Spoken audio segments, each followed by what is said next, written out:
Hiç ne demedim. Sadece sessizlik tanıştı bizim yerimize. Sensiz günler uzun oldu. Her saat biraz daha soyuk. Gözlerim seni aktarır ama sesin yok oldu bu otaqda.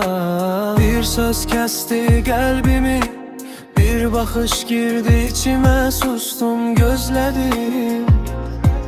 Ama sessizlik kalktı aramızda. Demedim hiç ne, sakladım içimde. Yüreğimde küskün hatireler. Sen gittin, ben kaldım burada. Hiç ne yok imiş kimi yalnız. Hiç ne demedim, sessizlikle danıştım seni. Sözler boşaldı ağzımda.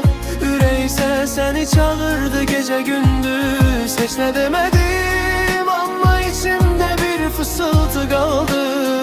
Adını çekebilmedim. Sessizce sevdim seni uzun zaman. Hiç ne demedim.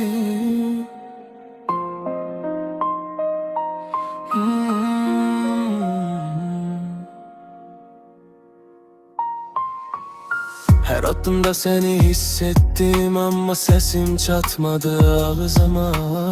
Bir nefes yakınlık istedim ama sen uzaklaştın yavaş yavaş. İçimde çırpınan hisler, sözsüz kalan nəğmələr kimi biraz. Gözle bakışlarda sakla beni ama ben sustum yine de. Geceler adınla uyanıram. Her hatire bir iz bırakır. Sessizlik değil, unutmak değil. Sadece sözlerim suskun kaldı. Hiç ne demedim, sessizlikle danıştım seni. Sözler boşaldı ağzımda. Üreyse seni çağırdı gece gündüz. Hiç ne demedim ama içimde bir fısıltı kaldı.